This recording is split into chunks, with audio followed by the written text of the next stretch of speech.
Cynthia. Hello, Angelo. How are you? Everything okay with the sound and the video?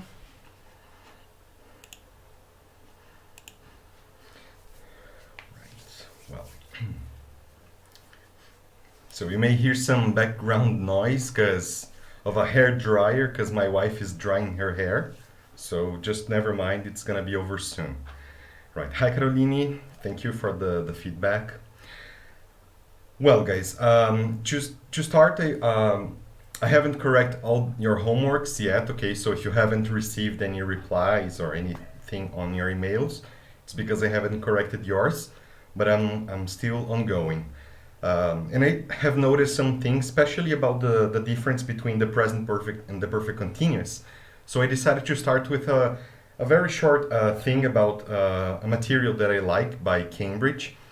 So here we have a little demonstration of the two situations. The present perfect, like I have gone, I have finished, I have started. And the present perfect continuous, I have been going, I have been finishing, I have been starting.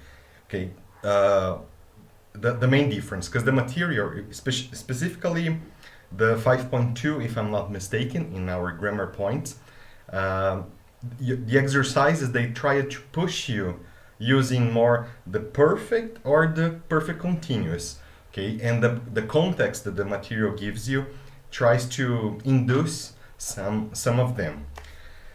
Well, so here we have basically two pictures, all right? So the first picture we have a woman, Kate, and we can see. So in the picture we can see that she's wearing some clothes and her clothes are dirty, okay? There's paint on her clothes. And the room where she's in is half yellow and half green. So we understand that she has been painting her bedroom, okay, but her job is not finished yet. While in the second picture, the room is all yellow, the things are organized, the picture on the wall, her clothes are okay now, they are clean. So basically what the pictures are trying to show, hi Alonso, hi Mariana. Basically what the pictures are trying to show is that in the first job, when she says, I've been painting my bedroom, okay, so we can see that her job, the activity is not over yet, while in the second picture, the activity is over. And this is the focus of the present perfect and the perfect continuous. Hi Lucas. Well, so here the material brings a little brief explanation. For example, when we use the present perfect continuous, we are thinking of the activity. It does not matter whether it's finished or not. In this example, the activity has not been finished. Okay, so I've been painting my bedroom, and then you can maybe if somebody, a visitor, comes to her house right now. She opens the door and the person, oh, Kate, what's going on? Your clothes have paint on them. Oh, yes, I've been painting my bedroom. Okay, because we can see we have a situation in front of us, and then she explains, I've been painting my bedroom. While in the second picture, maybe the visitor enters her bedroom and, oh, last week your room was green, now it's yellow. Oh, yes, I have painted my bedroom. Because now it's done. It doesn't matter when she painted the bedroom. Okay, for the perfect tenses, the specific time is not important. Okay, so in some of your homeworks, when you have like last week, so it's not possible to say I have painted my bedroom last week. Have painted in last week, they don't work together. Okay, because specific time and the perfect tenses, they don't work together. Okay.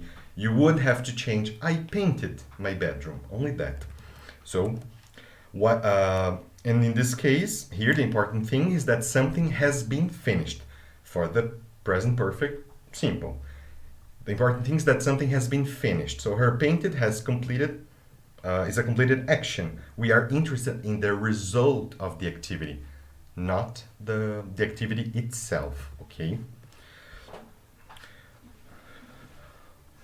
I guess we have a new guest. Well, the killer troll. Well, basically, it's a class for a program from Brazil, so you are welcome to watch, okay? Just join us, be my guest. And there's an exercise here that I like a lot because in my opinion, it's very easy to see the difference between the continuous and the perfect simple. For example, I don't know, I'm trying to enlarge the screen. For example, here we have a little context. Tom started reading a book 2 hours ago. So this is the context. Tom started reading a book 2 hours ago, and he's still reading it now, and he's on page 53. So that's the context we have. Now he's on page 53. And we have the information that he started reading the book 2 hours ago. So 2 hours ago, page 0, page 1. Now page 53. So here if we analyze the context of the exercises, we can say that he has been reading for 2 hours, okay? So it's not specific time for 2 hours, it's the length of time, okay? It's the period of time. So it's not specific time. Specific time is the 2 hours ago. So he has been reading for 2 hours because he started reading, but it's not finished. So he didn't finish the book, right? In this context. But 53 pages so far. We understand that he finished reading 53 pages, but not the book. So we can say that he has read 53 pages so far. It's done. It's over. 53 pages, it's over, but not the book. So we can say that he has been reading the book, and he has read 53 pages so far, until now, até agora. So he has read the 53 pages. So that part is over. So here we can see that for the present perfect simple, completed actions, 53 pages are over. But for the activity, has been reading for 2 hours, the book is not over, right? We have another, the number 2 here. If we analyze now, the exercise is on us. Oh, let me see. Hi, Carolina. Hi, Luciano. Cynthia asked, teacher, I have a doubt. For example, what is the difference between I have been visited and I have visited? Oh, that difference, Cynthia, is basically active voice and passive voice. Okay. So basically, when you say I have been visited, people went to your house. And if you say I have visited, you went to another person's house. That's basically the difference, all right? Because we have for the passive voice to exist, we need the verb to be and the verb in the past participle, the third form, okay? In Portuguese, we use exactly the same thing. Like, eu visitei, I have visited, eu fui visitada. Fui do verbo ser. Fui visitada, ser visitada. So eu fui visitada, I have been visited, okay? So here the structure is the same, present perfect, but the message is completely different, okay? I have been visited, I have visited, right?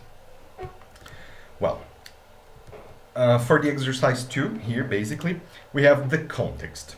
Rachel is from Australia. She's traveling around Europe at the moment. So that's the background information. Now she's traveling around Europe at the moment. She began her trip 3 months ago. Okay, so she's from Australia. Now she is in Europe. She is traveling around Europe. And she began her trip 3 months ago. So 3 months ago, she went to Europe. And for the last 3 months, Europe, all in Europe, okay? So the verb is travel here and the verb is visit here. She, blah, blah, blah, blah, blah, for 3 months. Oh, so she started her trip 3 months ago. And for 3 months, okay, so here we have, she has been traveling for 3 months. She has been traveling for 3 months. Because traveling, her trip is not finished, okay? So the trip is not finished. The activity is not finished. In the second sentence, blah, blah, blah, blah, blah, 6 countries so far. Okay, Europe has lots of countries, and the verb is visit. 6 countries so far, so she visited 1 country, finished. 2 countries, finished. 3 countries, finished, blah, blah, blah. 6 countries, finished. Okay, so these 6 countries are over on her traveling list, for example. So in this case, we would say she has visited 6 countries so far. So she has been traveling because her trip is not over, but she has traveled, she has visited 6 countries so far, okay? Because her 6 countries are over, are finished, okay? Again, we don't know when she visited those countries. If she spent 1 week, 2 days in each country, I don't know. But she has visited 6 countries so far, okay? So specific time is not relevant here. Just the finished actions, the six countries, but the not finished action is the trip, okay? Just one more to finish this part, okay? 3. Patrick is a tennis player, okay? So that's his current situation. He is a tennis player. He began playing tennis when he was 10 years old. This year he won the national championship again for the 4th time. Okay, so he was a kid. He started playing tennis when he was 10 years old, and all his life basically is playing tennis. Well, the verbs we have here are win and play. The first sentence suggests blah blah blah blah blah the national championship 4 times. Okay, so 4 times is the number of times he won the championship. So he wins 1 time, 2 times, 3 times, 4 times. Okay, this is completed. This is finished. So here we would complete Patrick, or he has won the national championship 4 times. This is the completed part. Winning 4 times is completed. Maybe in the future he may win again, I don't know, but 4 times it's completed. And the second sentence suggests blah blah blah blah since he was 10. Oh, we have the background information. He started playing tennis when he was 10 years old, and he continues until now. So we would complete here. He has been playing since he was 10. He has been playing since he was 10. Okay, so because playing tennis has never finished in his life, but winning the championship has happened 4 times. So he wins 1 time, it's over. 2 times, over. Okay, so basically that's the difference. If the activity is over or not. Okay, so again, when we are using the ing, the perfect continuous, we focus on the activity, and the activity is probably not finished. And when we use the perfect simple, something is completed. Okay, something is completed, and usually we can see the results. So if you think about Patrick, you go to Patrick's house, you have 4 trophies in his life. Okay, so basically that's the difference. I just wanted to talk about it again because I could notice that it was kind of maybe confusing for some of you according to the homeworks. Okay. Okay, so if you have any further questions, I know, like I said last week, sometimes it's kind of confusing, not only understanding the present perfect and perfect continuous, but also knowing the exact moment when you have to use them, okay? So that's why I decided to give you some more examples, more input, so you can understand better. I have included this material, okay, that by Cambridge. It's an excerpt for one of their books. It's in the class notes that we use, okay. So I have put there, extract on present perfect continuous. So it's a PDF file if you want to download, print, do the exercises, okay. It's for it's self-taught people. Basically, you can just see the examples and you can do the exercises. And if you have any questions, anything that you would like to ask me about this, Just feel free. That's for the end of the live class, right? So just wanted to go over this part. So Alonso said, when we have the background, the exercise seems to be easy, but our material in many cases doesn't have, so it turns difficult. Yes, Alonso, basically on our material, they just give you like one line or half a line for a background. So yes, that's true. Actually, in many cases, some exercises, they even tell you in the directions like, oh, use the present perfect or the present perfect continuous. Sometimes both are possible. Okay, so because yes, if you try to stretch the background, oh, but in my mind, this person hasn't finished the activity, or in my mind, the person has finished. So yes, I'm considering both. And I have been writing on the side notes on the homework files. Oh yes, maybe here the person blah blah blah blah blah. Okay, so I have been considering those things while correcting the exercises. But that's true, Alon. So I agree with you. Sometimes you have to make some background in your mind so you can complete the sentences. Well, let's move on. Today on Unit 6, okay, on the Unit 6, it's literally half of the material. Our material has 12 units. Today we're going to see the Unit 6, all right? Well, today it's going to be probably more like a review, this first part. So we have actually 4 presentations in our material today. Okay, but I'll try to be brief, but not leave out any important details. Basically, what we're going to see here is how to connect ideas, how to connect sentences. When we are learning a language, okay, whether it's our first language or second or third, we have a tendency of speaking like beginners or like children. Like, my house is yellow. I like my house. The day is beautiful. I love my family. Short sentences, okay? Short but complete sentences. And the idea here is to not just say like, oh, the day, my house is yellow. I like my house. It's something more evolved, okay? Grammarly speaking. Oh, I love my house, which is yellow. So we include 2 pieces of information in one sentence, okay? Of course, this is a silly example, but just for you, so you can get the idea. So let's move on.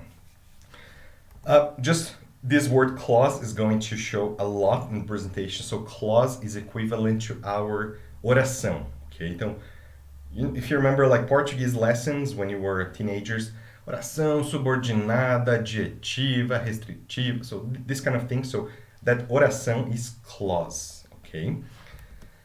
So an adjective clause is a part of a sentence which gives us more information about a noun or pronoun. Because an adjective, beautiful, hot, cold, it's when we use to describe something or somebody. And an adjective clause is not just one word adjective, it's a sentence which works as an adjective, okay? For example, using the house and the yellow stuff. The house, which is yellow, belongs to my parents. Okay, so basically, I don't say just the yellow house belongs to my parents. The house, which is yellow, okay, basically both sentences, both ideas, the yellow house or the house which is yellow, are describing the house, okay? Of course, this is a silly example, but sometimes we need to include some explanation in our conversations or texts. Here, I love the shoes that you're wearing. Okay, basically we have 2 pieces of information. You are wearing some shoes, and I love these shoes. Okay, I love your shoes. So I don't have to say, oh, you are wearing shoes. I love your shoes, like 2 separate sentences. You can just say it once. I love the shoes that you're wearing. Or the computer which I bought isn't very good. 2 pieces of information. I bought a computer, and this computer is not very good. Computer, computer. I don't have to mention computer 2 times. the computer which I bought isn't very good, okay?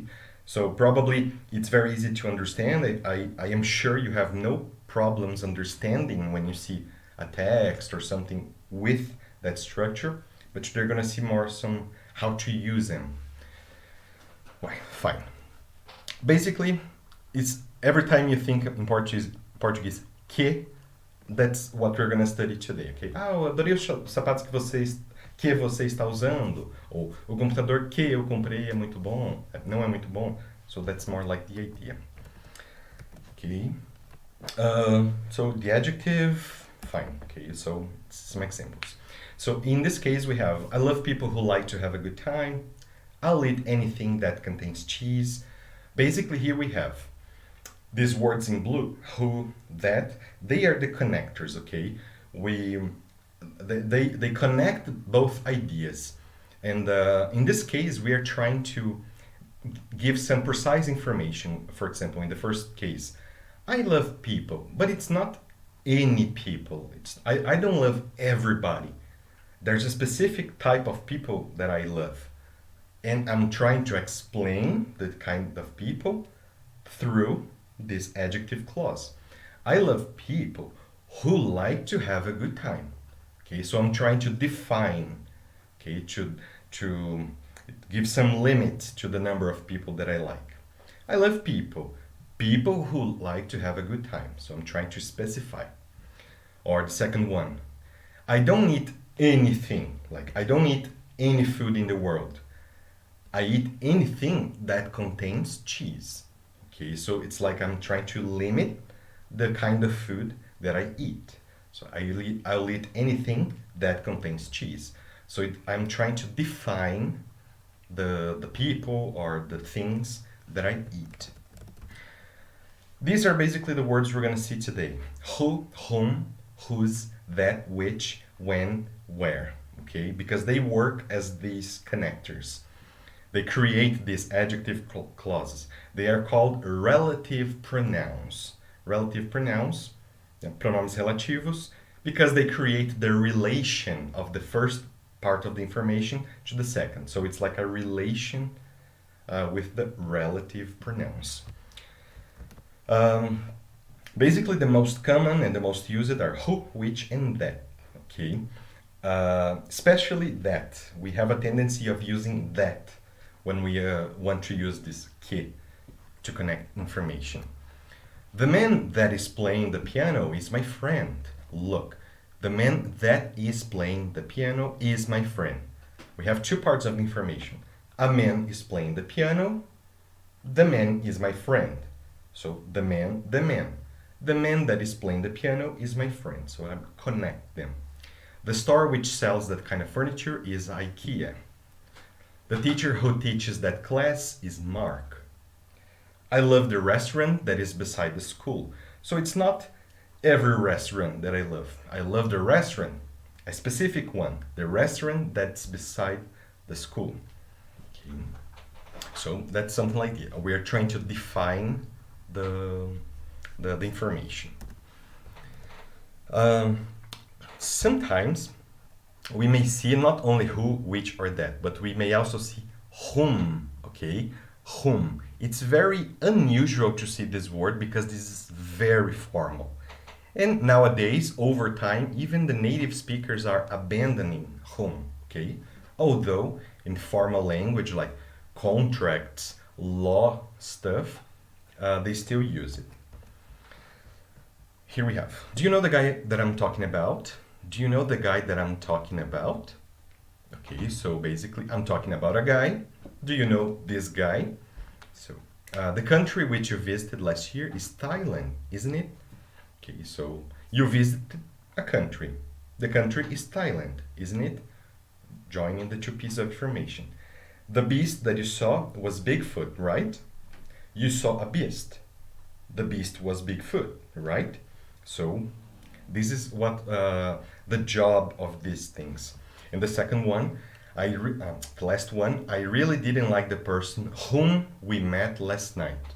It's very formal, okay, but it works similarly to that, who, and which. Okay, it depends on the case. We're gonna see when it's necessary to use whom. Well, spoken English, which is part of our interest. Angelo, just see. Angelo, in the first example, we are talking about a person. Don't we have to use who? Let me just see. Yeah, with whether it's these examples or these examples. Yes, Angelo, you can use who or that.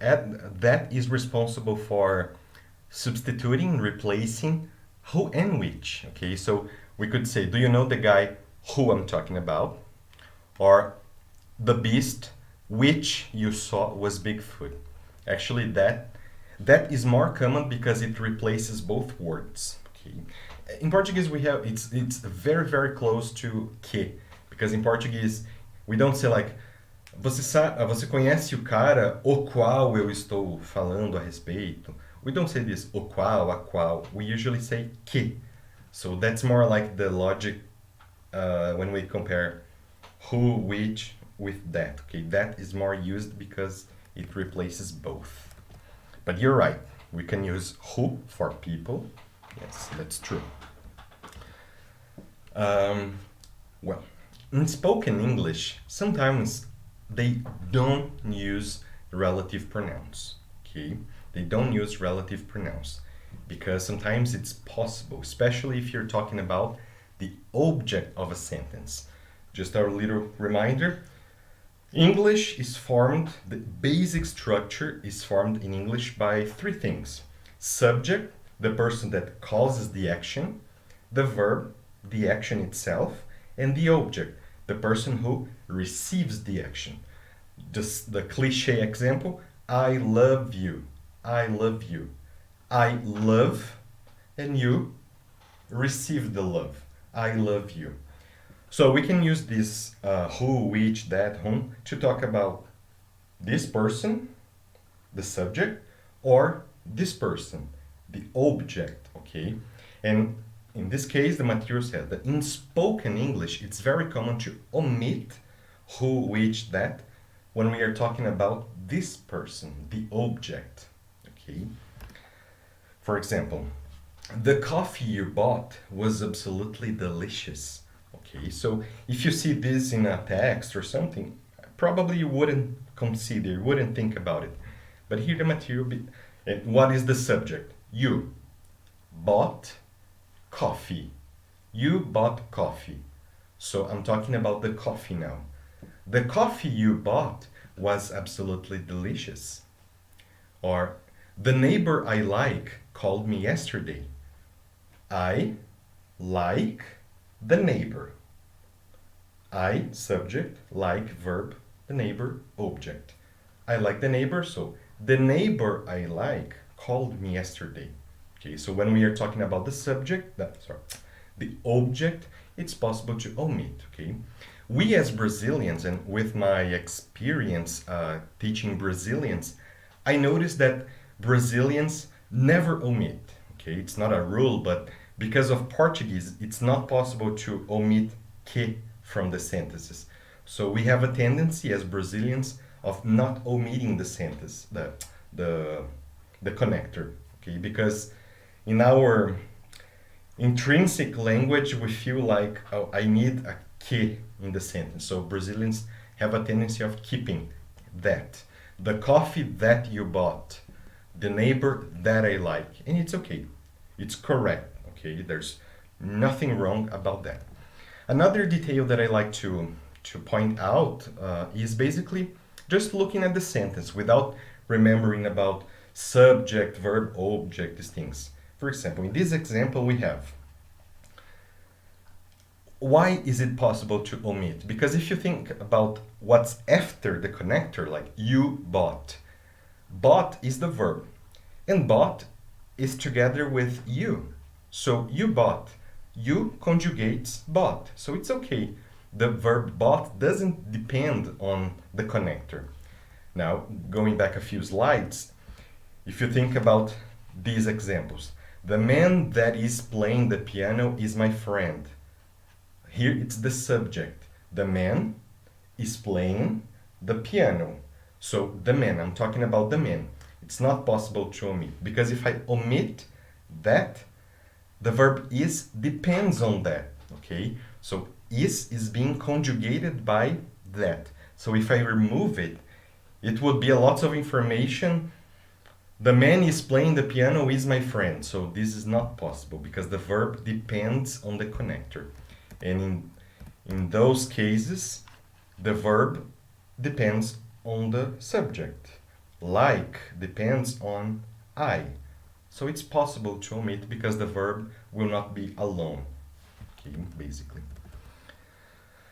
Well, just quick side about whom. Okay, who and whom are used for people, like Angelo reminded, not things. Okay, and whom is much more formal than who.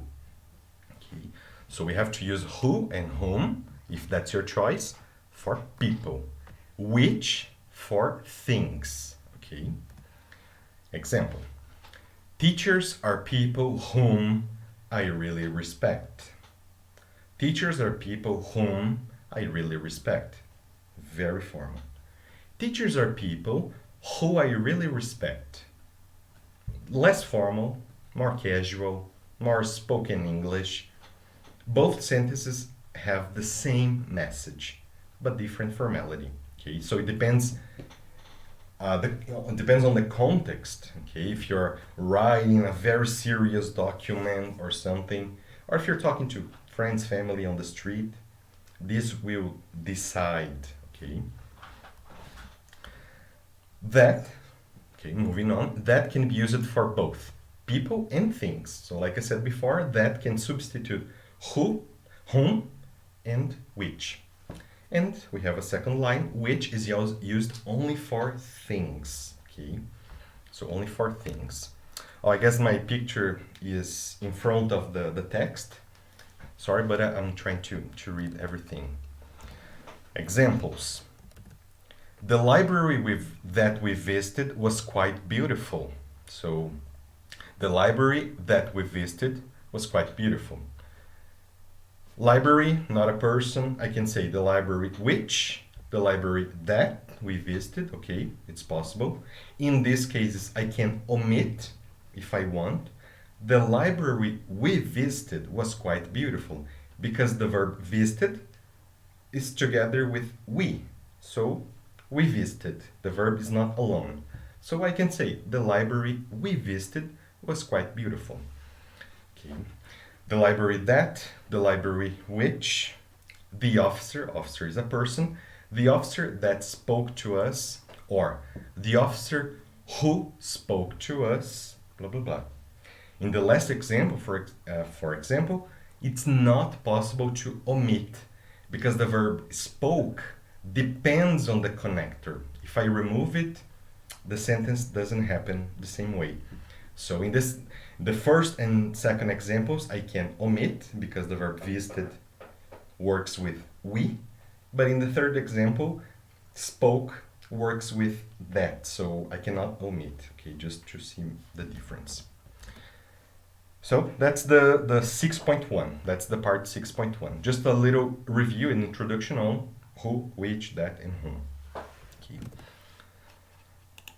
Any questions? Just let me know, guys. Thinking about it, I would like your participation now.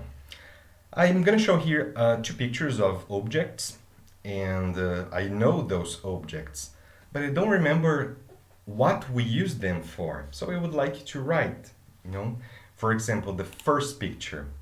These are handcuffs. Handcuffs. So what are handcuffs for? What are handcuffs? Can you please remind me? What are handcuffs? I'm gonna put the name. So my intention here is that you create sentences like, algemas são objetos que são usados, right? So something like this. I'm trying to induce you to produce these connected sentences.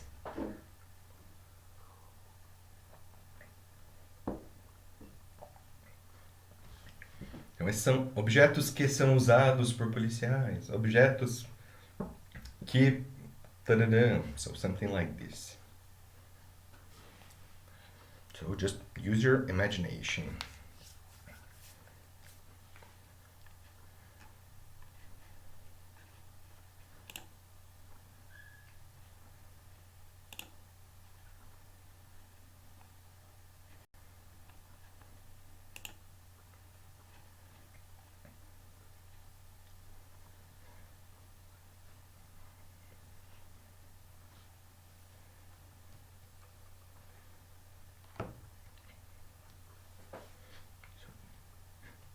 Nobody?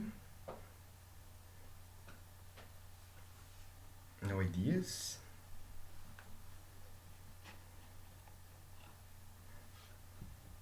All right, so finding the idea. So Angela said, handcuffs are used to arrest a person who committed a crime.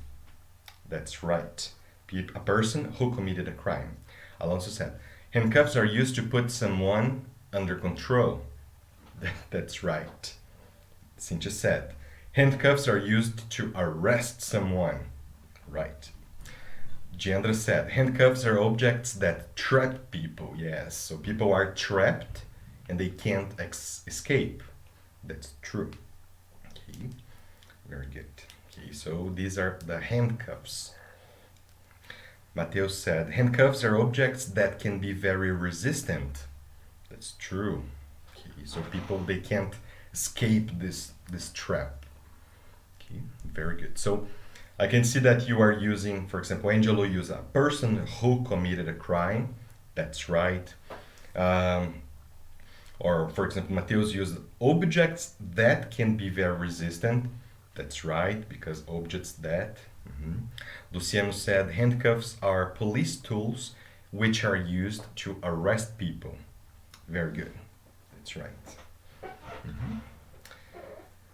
Okay, so that's basically what you're doing is just using the adjective clauses that we are discussing today.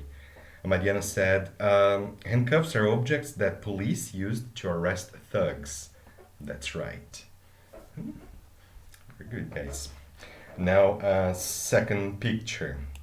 Okay. This picture. So we have a woman and she's in front of an ATM. Okay. So an ATM. It's how they use 3 letters. ATM is how they call these machines, automated teller machines.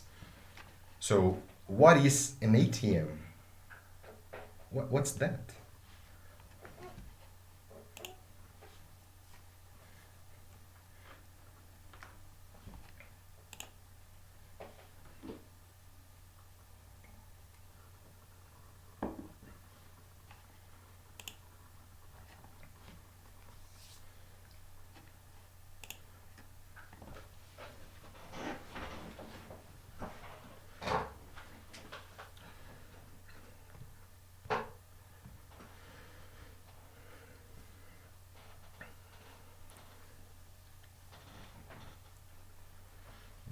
So Giandra said, ATMs are used so that people can withdraw money. Very good. So withdraw, this money is this word is very associated with money. So you have $500 in your account, you take $200, so you withdraw. Okay, so it's like minus 200, the opposite of plus, basically. Mariana said, this is a machine that can be used to pay tickets. Yes. Luciano said, ATM is a machine that has money, right? Yes. Very good. So that's an ATM. In Brazil we have, don't worry Luciano, it's fine. Cynthia said, ATM is used for people who need check their bank account. That's it. Okay, just check with a K in the end. Mariana said, ATMs is used by people who need to pay bills. Very good. Okay, that's it. Check. I don't know if you have noticed, but in Brazil we have ATMs, and some years ago we had just them in the bank, basically. Over the past few years, we have been seeing ATMs more like supermarkets, like some random places. But if you go to, for example, USA, in the USA you have an ATM like every corner. Every small convenience store has an ATM there. It's very, very, very common to see ATM. So, like newspaper stands, that on the streets, very small, they have an ATM. So it's very, very common to find ATMs, sometimes in other countries. Yes, I'm talking Brazil, but it's like Cascavel, my context. Maybe in some other parts of Brazil we have more. But that's it, guys. So let's move on. Here pretty much they show us the part B, the 6.2, which is the same thing as part A, but now with other words, not who, which, or whom. Okay, the other parts that are missing, whose, where. So let's see. Whose, which was missing from the 6.1. Whose is used for possession, okay? It's used for possession. That's the only job of whose. The man whose jacket is on the seat left 5 minutes ago. So that's the background information we have. A man left 5 minutes ago, and there is a jacket on the seat. Okay, so these two parts of information we can connect. And now we have, because of whose, we understand that the jacket belongs to the man. The man is the owner of the jacket. Alonso said just about the ATM. ATM is a machine that are kind of a dream to people. Yes. So ATM is the dream of people who use handcuffs. Yes. It's part of their profession sometimes. Yes. Oh, today I have to check this ATM, this ATM. That's true. Well, going back. So whose shows possession. Usually, when we use whose, it's more like this, the order. First, we put the owner, okay? In this case, it's the man. The owner, and whose, and after whose, we use the object that belongs to the first person, belongs to the owner. Usually, this is the structure. The person here is the person, or the object, the animal is the owner, whose, and this part belongs to the first person. The second example, I work for a company whose manager went to high school with my father. So company, whose manager, the manager of the company. Okay. This is a song whose singer is from South America. Okay, so the song, whose singer, the singer of the song. Okay, so whose usually works like that.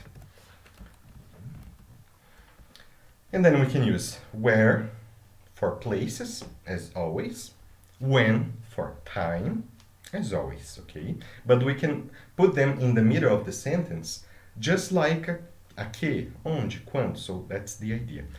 So they are not only for creating questions. Where are you from? When do you study English? Okay, so not only for questions. For example, let's go to the park where we played soccer last week. Okay, so we have the park. The park is a place. Let's go to the park where we played soccer.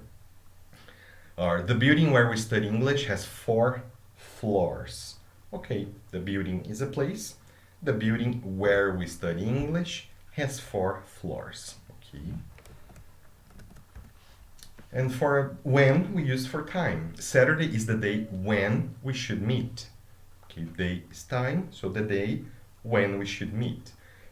We met during the holiday. Holiday is a day, usually a special day, celebration day, when we had a 4-day weekend. Okay, so a 4-day weekend because it was probably Thursday, Friday, Saturday, Sunday, a complete weekend, or Friday, Saturday, Sunday, Monday, a 4-day weekend. Okay, something like that. So where for places, when for time. Okay, no big secrets here. Now, sometimes people don't use it very correctly, like when or where, when they should use. And then if you use who, which, or that, you have to complement sometimes with a preposition. Okay, like the material says, in spoken or less formal English, because we are speaking and we just include information. The dogs, sorry about that. And in more formal English, we can use the following patterns. Preposition plus whom, or preposition plus which, okay? First the preposition, and then the connector. So let's see in the examples. So the first sentence, it's less formal spoken English. The man who we were talking about actually came into the room 5 minutes ago. Okay, so here we have the idea. We were talking about the man. About is my preposition, okay? So in this case, the man who we were talking about actually came into the room 5 minutes ago. This is a little strange to us because in Portuguese we don't misplace the preposition, okay? So we don't leave the preposition hanging in the middle of the sentence. But in English it's very common, okay? For example, where are you from? Where are you from? Preposition from in the end, alone. In Portuguese, we use like this. De onde você vem? De onde você é? Okay, so that's more like it. So the man we were talking about, okay, so if you analyze the subject, verb, object, we were talking about the man. So the man who we were talking about. So basically the man is the object of the idea. And you can see that the second sentence is more formal, and the preposition is together with whom. The man about whom we were talking actually came into the room 5 minutes ago. Well, so like I said before, this is a moment where you need to use whom, okay? First, because you are creating a more formal sentence, you are using the preposition before the connector. So this by itself is more formal. And you need to use whom when whom is accompanied by a preposition. Okay? So if you have a preposition, for example, the man of whom, the man in whom, the man about whom, the man with whom. So it doesn't matter the preposition. If you have a preposition and you're talking about a person, you have to use whom, not who. Okay? This is a rule. Okay? Maybe in the future, whom disappears and people stop using because it's 4 letters. Okay? Who is 3 letters. It's much easier to use who. So maybe in the future people will abandon whom, and it will stop existing, basically. So here it was an example about a person. Here is an example about an object. We bought our new bed at the store, which we bought the sofa at. Okay, so observe that at is at the end of the sentence, alone.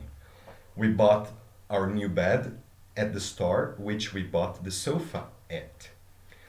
Okay, just recalling the where connector, we could rephrase this sentence using we bought our new bed where we bought at the sofa. We bought our new bed at the store where we bought the sofa. If you use where, you don't need to use at or the preposition, okay? Because where makes all the correct connection. But in this case, you're using which, so you have to complement with the preposition. So the first example, less formal, the preposition is distant from the connector. The second example, more formal, the preposition is together with the connector. We bought our new bed at the store at which we bought the sofa. Okay? And this would be formal even for us Brazilians, in Portuguese. Nós compramos nossa nova cama na loja na qual nós compramos o sofá. Okay, so this sounds a little more formal, not so common in spoken Portuguese. Portuguese we would... A gente comprou a cama na loja que a gente comprou o sofá.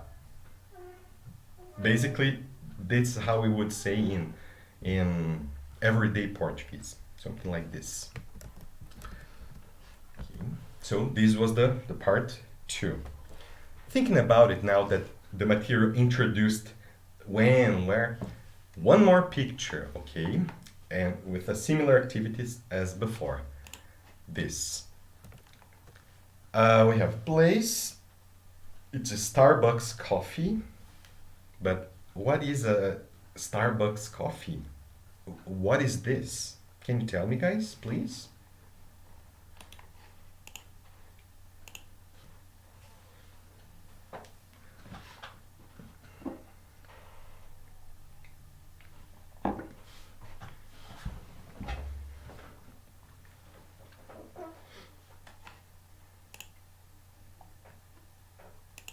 I know that it doesn't exist in Cascavel, I guess, or in smaller cities, but so I don't know what this is. I need your help.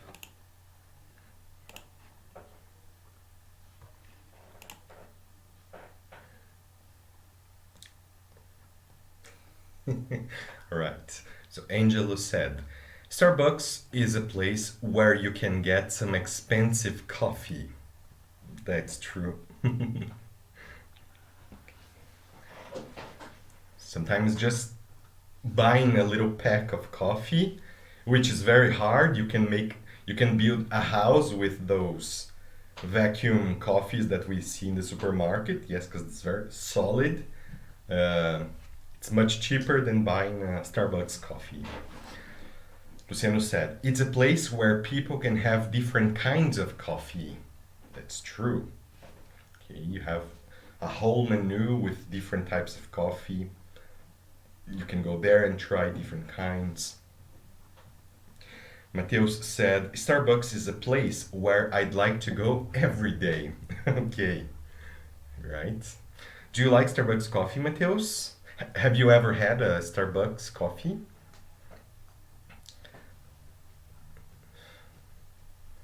First of all, you must be rich. Okay, you must be rich. This is my guess, my strong guess. Mariana said, the Starbucks coffee is a place where we can buy expensive and bad milkshake. All right. Okay. Yes, that's the problem when you buy something and you don't like it or it's not worth it. Oh, it hurts a lot. It's like we discussed it some weeks ago in the conversation part. It's wasting money, yes, because you pay and you don't like it, so you feel like wasting money. Alonso said, Starbucks is a trademark that was very appreciated at Westeros. That's right. See, so like Alonso said, you can see that Starbucks was present in medieval times, like 1,000 years ago.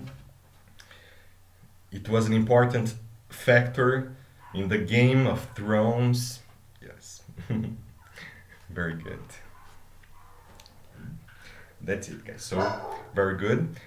Most of you use it where, because we are talking about a place. Some of you use it that, which is okay, because we can replace where, when, who, which for that. Okay.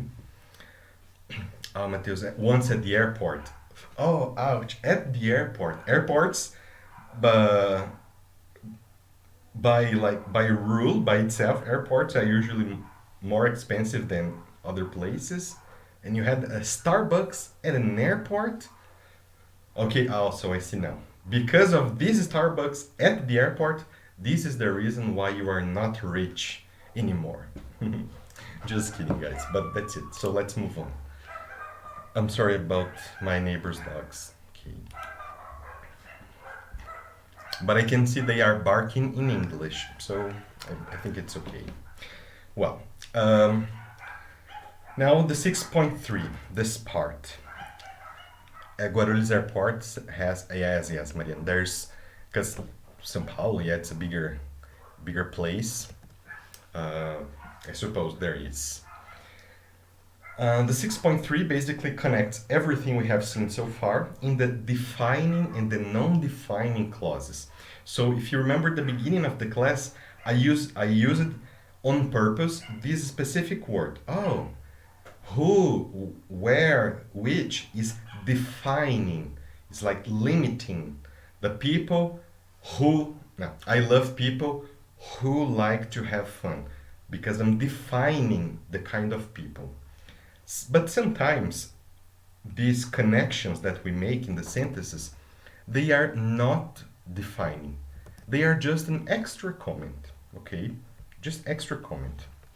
And what separates the defining and the non-defining kind of information is the comma, okay? The comma will make all the difference here. So let's see. Okay.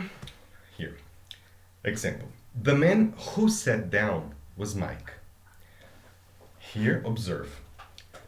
If I say, the man was Mike, but what man?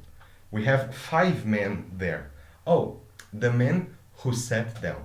So here I'm trying to define from maybe a group of men who is Mike. So, the man who sat down was Mike. I'm defining, okay? So this part is essential for the message. When we have a defining clause, this is essential for the message, okay? Now, when we have the commas separating, okay, it's what we call the appositive, né? Or o aposto, em português, das aulas de português, o aposto. Uma informação extra que não é tão relevante. Dá para tirar. That's what the Portuguese teacher used to say. The man, who I had never met before, was looking at me strangely. So when we use this appositive, basically we are including a comment.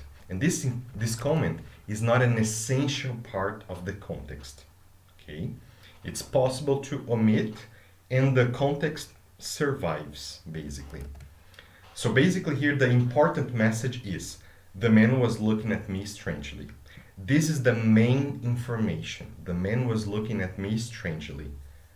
But now I'm just giving you some extra info. The man, who I never had met before, was looking at me strangely, okay? And observe the commas. The commas are separating the adjective clause, which is not essential. Okay. Well, so, or examples. My friend John, who's from Canada, loves to play football. John is a person. Who? I use who for people. My friend John, who is from Canada, loves to play football. So we can see that it's not essential because he's from Canada, he loves football, so the information not necessarily complement each other. I'm just making some comment. Okay, oh, I remember, he's from Canada, so it's like an extra comment. Or the second example, the report which is on table was completed yesterday. The important part is the report was completed yesterday. And which is on the table is just some extra comment, okay? Nothing else. And the first example, John is a person, who? The second example, report is a person, which? Okay. Blah, blah, blah, blah, blah. Now, the material says that in spoken language, sometimes we are not so correct with our grammar and structure. In spoken language, sometimes we speak as we remember things. So maybe, probably, it would happen the first example, in this case, in a natural conversation. Oh, my friend John loves to play football. He's from Canada, did you know? Yeah, he's from Canada. Yes, he arrived in Brazil 5 weeks ago. So this is how the conversation would happen. You say as you remember. So you remember, you say. You think, you say. The second sentence represents more preparation because you are writing. So if you're writing, you have more time to think and put it down on the paper. So my friend John, who is from Canada, loves to play football. Okay. This is not a rule. Okay, students, this is not a rule. This is just a comment that the material is making about what is more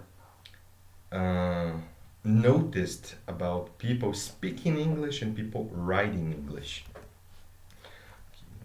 Usually, when we make these extra comments when we are speaking English, we make a very short pause.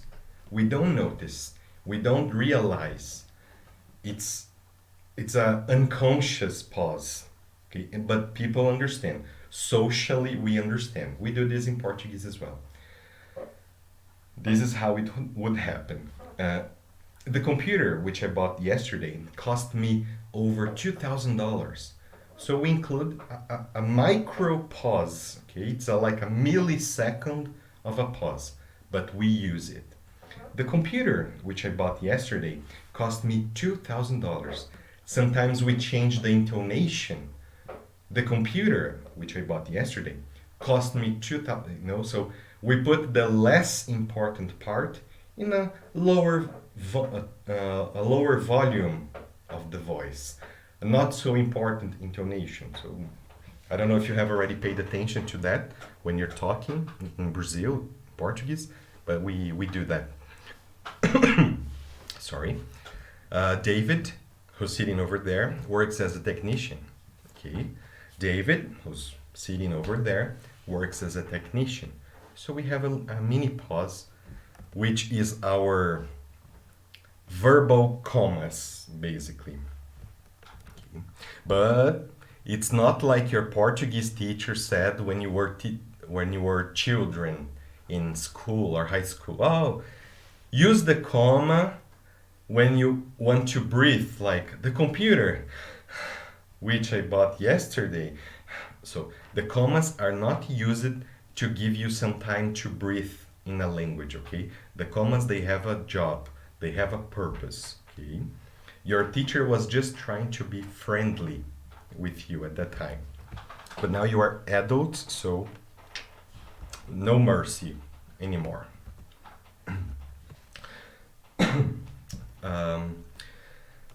Well, so basically here that I called your attention about something that John Wilson, who works for the catering company, gave me a call yesterday afternoon. I mentioned that John Wilson is a person who, the classroom, which contains over 10 personal computers, PCs, is where I usually eat my lunch. The classroom, a place, it's a thing, not a person, which.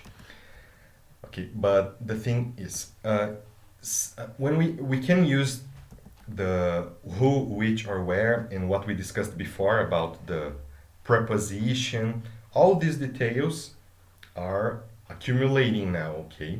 But one thing that's not possible to use is that, okay? When we are using the comma sentences, so the extra comments, not defining, one thing that we cannot use is that. For example, John, who you met yesterday, or John, whom you met yesterday, okay? Here it's possible to use whom because I'm talking about the object. You met John, okay? So you are the subject, John is the object. John, who you met yesterday, was on the train. Vancouver, which held the 2010 Winter Olympic Games, is Canada's third biggest city. In this case, I cannot use that because of the commas. Okay? That's the rule. This is a rule. This you have to follow. You cannot use John, comma, that you met yesterday. No. Because of the comma. If you use that in this place because of the commas, you are not using the que idea of that. You are using the original idea, which is that, aquele, aquela. Okay? So if you say, for example, I'm going to compare it to make it simpler to explain and quicker, okay? Not to be a long class. If you say like, John, aquele é o meu pai. If I write this, John, that is my father. okay? It's not John, my father. I'm just calling John's attention and saying, John, that is my father. John, comma, that is my father. John, aquele é o meu pai. This is the message you create if you use comma and that. So that's why it's not possible to use that for que if you use a comma, okay? And Vancouver would be the same idea. Vancouver, aquela é a cidade que... This would be the case if you use comma, that, okay? So that's why it's not possible to use that when you have the comma sentences, the non-defined clauses. Okay. Right, so this is about the formality. So for example, pretty much what we talked about before. Jennifer Basset, probably she's French or something like that. Jennifer Basset, who I've been working for, has announced, so I have the commas. Okay. Jennifer is a person, I use who.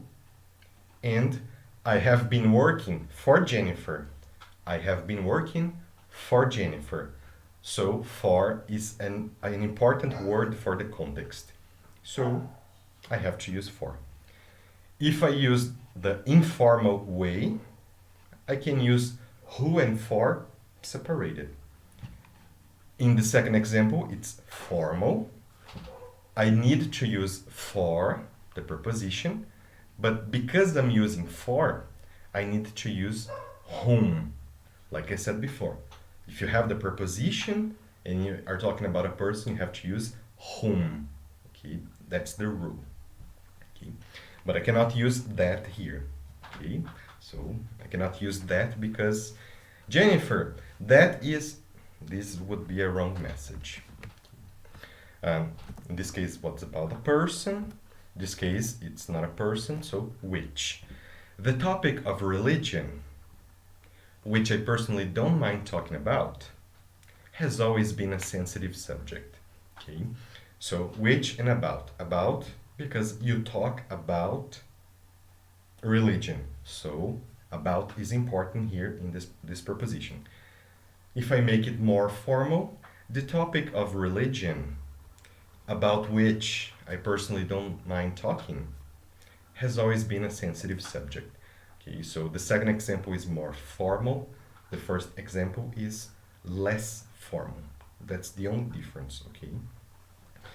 In Portuguese, like I compared before, it would be the same thing. O assunto da religião, sobre o qual eu não me importo de falar, so, sobre o qual, it sounds much more formal, okay, even in Portuguese.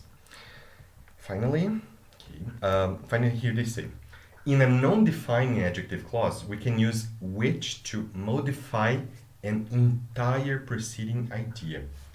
Let's see example.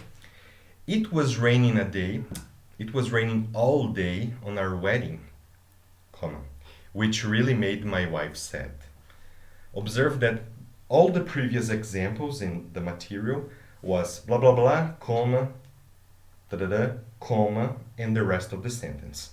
In this case, we don't have, it's not the clause in the middle of the other idea, okay? But it's something that we would use in Portuguese, so it shall not be so difficult for us. So it was raining all day on our wedding, which really made my wife sad.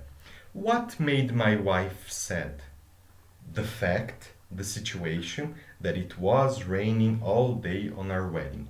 So which, in this example, does not refer to the wedding only. It refers to all the previous sentence, okay? Or the second example. There was a sale on shoes at my favorite store, which forced me to buy 2 new pairs. Okay. How many pairs of shoes does a normal person have? You remember this discussion? But yes, so in this case, which is not talking about the store. What forced me to buy the new pairs? The sale on shoes at my favorite store. So the complete idea forced me to buy 2 new pairs. Okay, this is what the material is trying to show us now. Right, and now the last part. I know that today is getting longer than usual, but the last part, the 6.4, it's pretty quick and simple.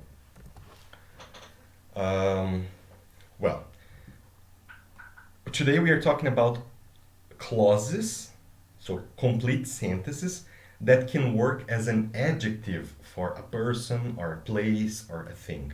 Okay, so not just the adjective beautiful, ugly, hot, cold, tall, short. One word sometimes is an adjective to describe a person or a thing. Today we are discussing an idea, a sentence that works as an adjective for a person or a thing. This is the topic today.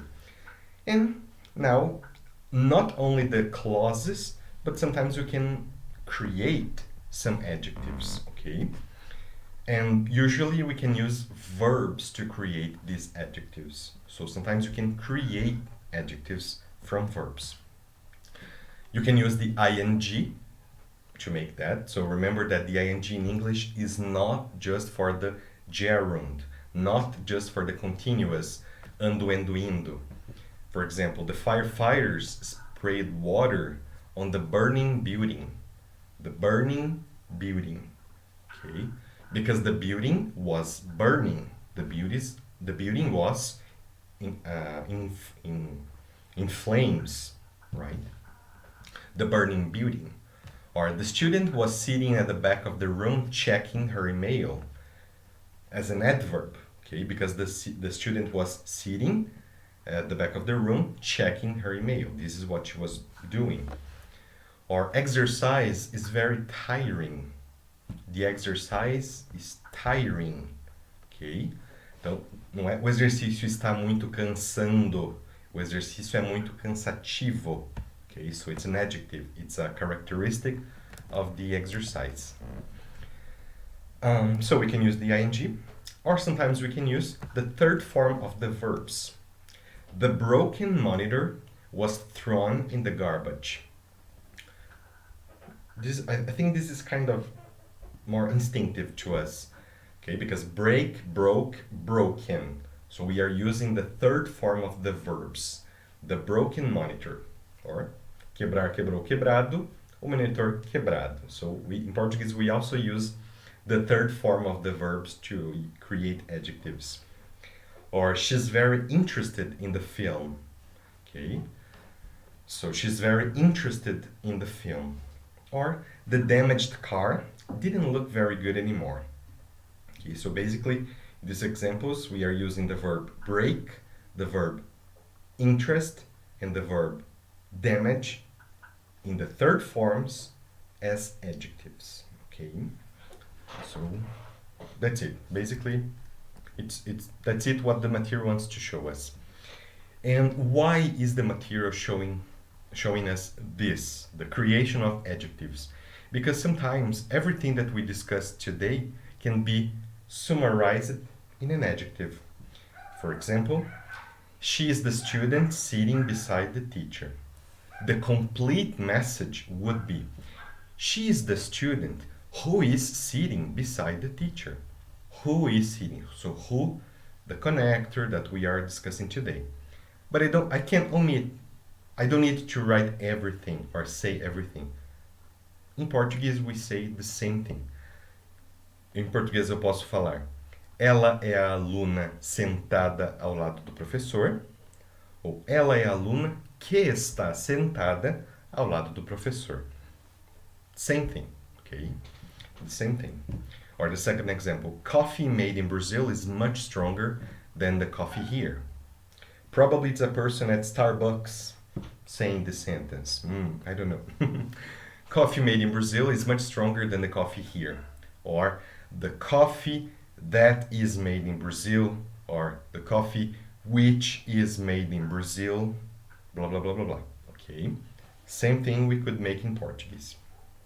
Or the student interested in art asked many questions about the art gallery. The student who is interested in art, or the student that is interested in art, blah, blah, blah, blah.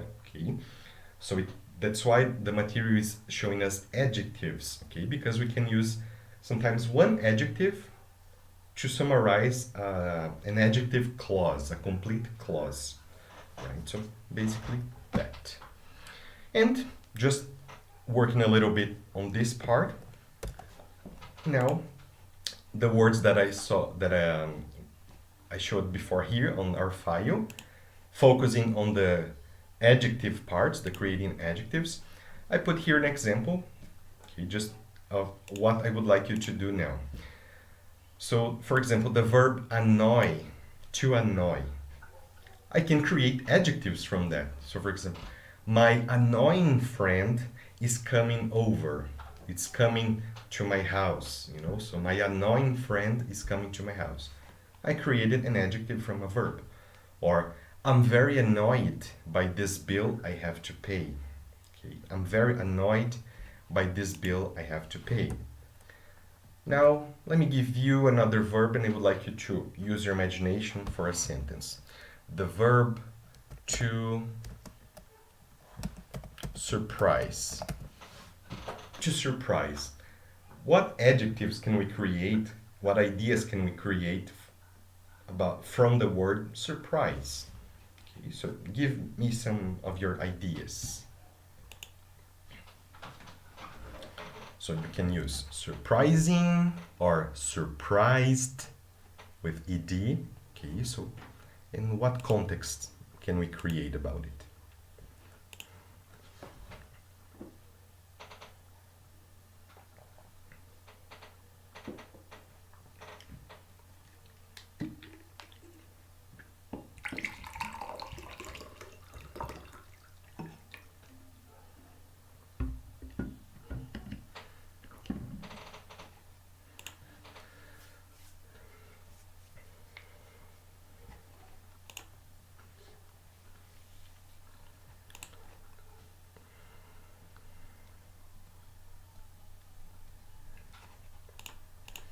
Let me put another one, so as you do the first one, so you can think about the second. One word that is very common in English, excite, the verb excite, okay? Which is similar to be happy, okay, or something like this. In Portuguese, not very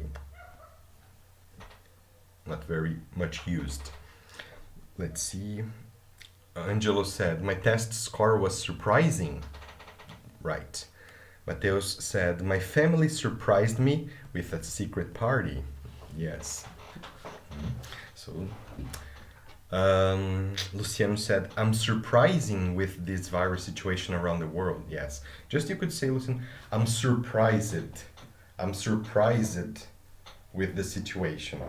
Because the virus is surprising everybody. It's like the passive voice and the active voice that I talked about when Cynthia asked in the beginning of the class. Mariana said, teacher, I don't understand when I use the ing or the third form. Basically, Mariana, it depends on the message you're trying to convey, the message you're trying to deliver. When we use the ing, it's when something is causing that feeling, is causing the sensation. The example that I put there, my annoying friend. So my annoying friend, because my friend causes this feeling, causes this emotion. Meu amigo é entediante, okay? And the second, entediante or irritante. And the second, when we use the third form, we create more like a passive idea. Eu estou muito irritado com esta conta que eu tenho que pagar, né? I'm very annoyed. Estou muito irritado.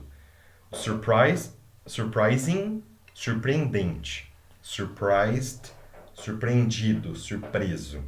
This is the effect. Alonso said, what kind of dessert do you have, sir? Surprising me. Okay, so yes, the dessert is surprising because it causes the feeling. It's possible, Alonso. Mateus said, I'm very excited with the return of the classes. Yeah, so that's right. I'm very excited. The classes are exciting. I am excited. Good. Cynthia said, my mom was very surprised with the gift. Yes, the mom was surprised, and the gift was surprising. That's it. Okay, guys, so that's it. So this is what we had to discuss today about the unit 6, okay? So the unit was about the clauses, adjective clauses, the use of who, which, that, and whose for possession, okay? And how we can create more complex information in one sentence, okay? You don't need to separate different sentences. Basically, that was the idea of our lesson today, okay? Well, that's basically it, okay? So I guess today the class was pretty longer than usual, but because we had 4 presentations. So now we may take a little break, okay? I'm gonna take a short break so I can walk a little, stay away from the computer, and I will be right back to our speaking part, and I'll start calling out the groups, all right? So if you have any questions about today's class or something that you remember from homework or something, save it so we can discuss during the speaking part, all right? So I'm gonna call off the transmission. See you soon, guys.